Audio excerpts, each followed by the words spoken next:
Hi, I'm Claire. And I'm Heather. And we are MasterPeace Astrology. We're here with your forecast for Sunday, March 4th through Saturday, March 10th.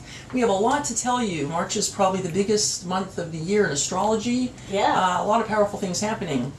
And with Pisces being confusing, mutable energy, we may be all over the place, so just hang in there with us. And we're going to get started with Sunday, March 4th.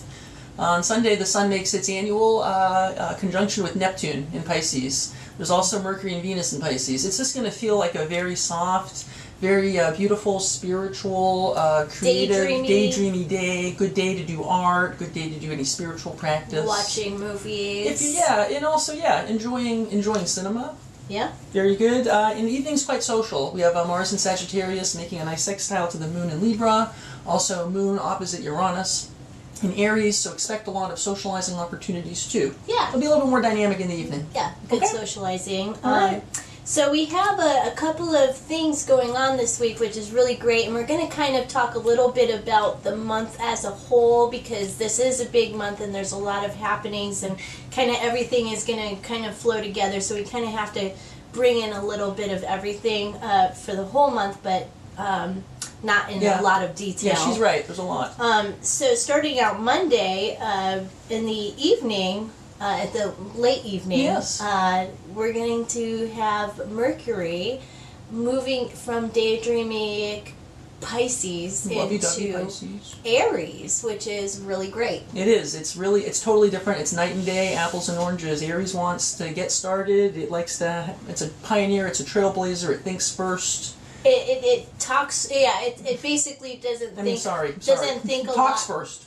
Yeah, it thinks a lot faster, so it doesn't really want to sit around mulling over ideas. It just wants to say it. So I believe that the Aries slogan is or an Aries came up with the slogan, "Just do it," because that is basically the Aries motto. There's not a lot of thinking. Let's just do it. Right. Like let's not sit around mulling over this. Let's just do it. So that's kind of the energy that.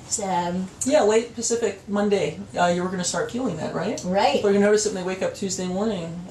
Expect to be thinking faster and being impulsive in your communication sometimes. Right, and then again on Tuesday, Venus is leaving Pisces and going into Aries. So we have two planets going into Aries. And changing again the feeling, because when you start out Sunday, it's so Pisces. We got everything, Mercury, Venus, Sun, and Pisces. By the time we get to Tuesday afternoon with Venus and Venus and Aries, I think I'm starting to blurt a bit prematurely. You're fine. I'm a premature blurter. She's already doing Aries. She's not even thinking. She's just doing it. But we like that. Right. We like that because that's where the magic is. But Venus in Aries, Venus is like the fire engine, Jessica Rabbit type energy. You know, lots of red and very attractive and flirty, independent, not afraid to.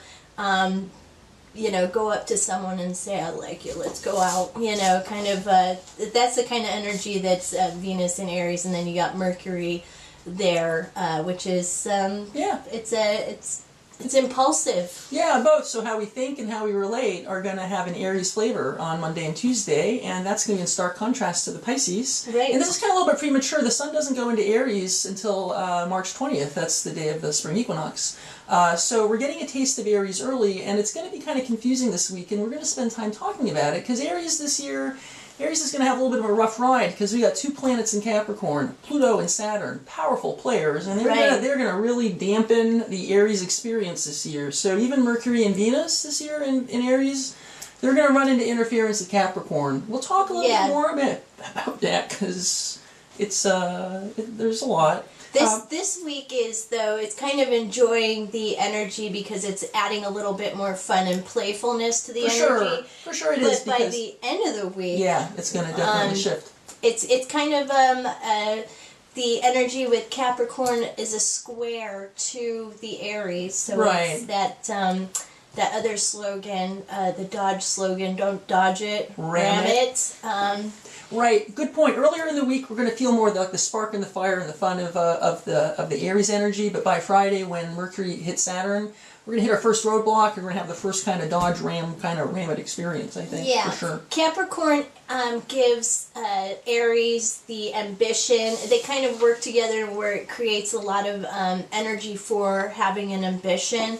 It also is Capricorn is kind of the heavy hand father figure to the child Aries. So it's important to know that any kind of if you're at work or if you're just talking with people and you just blurt something out, there could be, if it's not so sensitive, you could hurt somebody's feelings. Right, and you could be held accountable. How they can be Right. responsible. If you're a gaslighter, if you tend to gaslight, you're going to run into some accountability issues with this Capricorn energy. Yeah. I think also with Capricorn Saturn there, and also Pluto backing up Saturn, Saturn can also sometimes make us a little bit negative and see the negative. We may be more aware of negative speech, or I hate to use the word like negative, it's still like the shadow, about how we think, maybe being a bit more depressed. And I think it's important to time your events this week. If you have something really important you want to say to somebody, like Friday night, Think it out.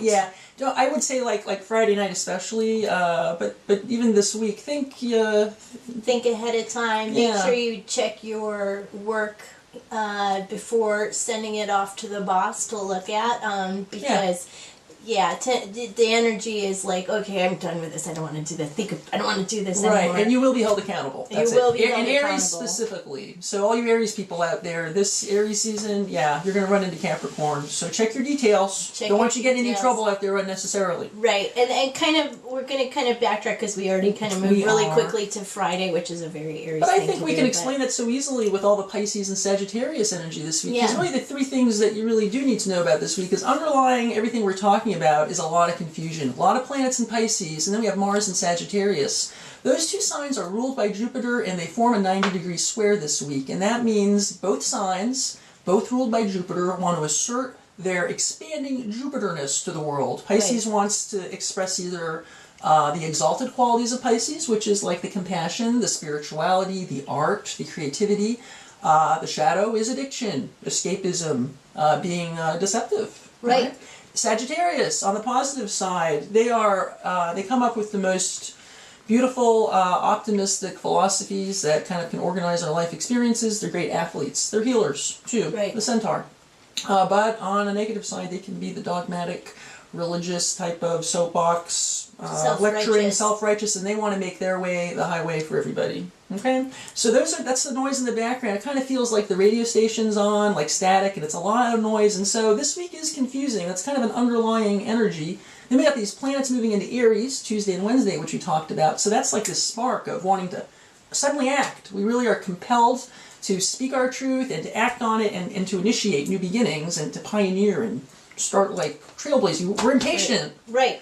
And then on top of it, sorry to stop you there, the last thing this week is the Scorpio energy, because Jupiter stations retrograde on Thursday. It's huge. Right, yeah. And we don't want to forget that, because with Aries, don't forget Uranus is in Aries, along again with Mercury and Venus early in the week.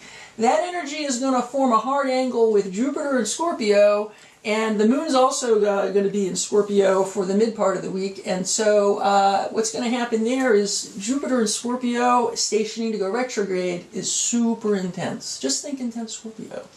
And when Scorpio and Aries form this hard angle, those two signs, they just want to do what they want to do, and nobody can stop them. They're the two signs of the zodiac nobody can stop. Right, and so Scorpio is ruled by both Pluto and Mars. Mm-hmm. Aries is ruled by Mars. So it's going to add a lot more passion to a lot of the issues that have come up over the last few months. And it's going to create just kind of vroom energy. We still have a lot of planets in Pisces, so it's making the energy a little bit more compassionate. In the way it's laying out the land, but definitely with the Aries there, it's wanting to make its impact, and there will be an impact in our personal lives and relationships kind of thing. The the Capricorn and the Aries and all this is going to kind of create kind of a stability for our relationships. I think it's going will ultimately. It's just yeah. gonna be a rough. This week will be a rough adjustment because we're feeling the energy for the first time. If there's things that you need to talk about in relationships, this is a good week to do it. To kind of mull over and kind of figure out, where you're going or that kind of a thing. But know that there's not going to be any wrapping up. There's not going to be any clear cut ending of. There's not going to be that ending. And I think you say ending because it can feel kind of negative, just with Saturn, or just it can feel like authority. You're not going to find the answer. You're not going to find okay, I want to have, let's get married. Like, it's still, like, you're not quite there yet. You know what I mean? So it might be frustrated or maybe just kind of a little bit down that you can't really get what Aries can't get what it wants. So that's maybe what I'm saying. It's not really, it's not negative. It's really just kind of that frustrated, not really get what you want. Right. But it is a good time to have fun. It is, and the other thing it means for you this week is expect a real intensity of emotion and passion with Jupiter stationing retrograde. Jupiter stations retrograde once a year, and it makes the affairs of the sign it's in expand. Okay, so it means this week you can just expect a lot of Scorpio. And I think also you can expect, again, there's just a sudden windfalls, sudden changes. So you can, depending on the natal promise in your chart, you could experience things that are very positive, and you could also experience things that, wouldn't you say it could just kind of, it could kind of go either way. Right. And also I would like to point out with Mercury going into Aries that it's important to speak from an authentic place. So that's really a Mercury and Aries quality is being authentic. Yeah, it is for sure. Yeah. And I think also that idea of being able to be authentic while kind of cultivating a relationship with your inner parent, because this whole Capricorn, Saturn, and Pluto thing doesn't have to be kind of just reminding you that maybe you're smaller than you think you are, you're not really having success in speaking your truth about your relationships, maybe to your loved ones, or speaking your truth about your values. It's just really about being able to know who is your inner parent and being able to just kind of pat yourself on the back and be like, yeah, you're okay, you're doing all right. Yeah, you're doing good. Yeah, I think that's really important to kind of remember. Think about, instead of being all judgy, just think about having an inner parent, Some of us didn't have great parents growing up, so developing that and cultivating that relationship with your wise inner parent during this week could be really helpful. Yeah. I hate to just add a little bit more about Jupiter and Scorpio, but I really feel compelled to, because, again, like I said, Jupiter only goes retrograde once a year. And it started in Scorpio last October on the 11th, and that's when we started this whole Me Too thing. If you remember, that's when the Harvey Weinstein spectacle kind of began, and now with Jupiter going retrograde on Thursday, we're going to start a period that will go until mid-July of this year, and we're going to revisit a lot of those themes. There'll be more internal questioning and more of an internal investigation into our own motives, both personally and also collectively, I think it's fair to say. And it's just very, very passionate. I think on Thursday things could really blow just because of the Aries Scorpio energy forming such a hard angle. Be aware of just like don't get sucked into anything on that day specifically, a little bit before, a little bit after, and pay attention to what's going on collectively, because I wouldn't be surprised, especially on Friday, if we have a big news day, or if things just kind of pop collectively. Yeah. I think so. It'd be interesting, because when Jupiter goes direct in July, Uranus will be in Taurus. Aries energy is going to be gone, so there's just a lot of potency right now, and I do not underestimate the power of this passion. It may express itself on Thursday, and it may not be able to really pop until we really get into Aries season. Yeah. When all the Aries planets really hit the Capricorn. But it's very potent, very powerful, very passionate. And again, Aries and Scorpio, your mom taught me, those are the two signs of the zodiac that just don't give enough sometimes. And if they want something, they do it. They do it. And the other 10 signs of the zodiac, we need to pay attention to that, because it's true. Yeah. And you guys know it.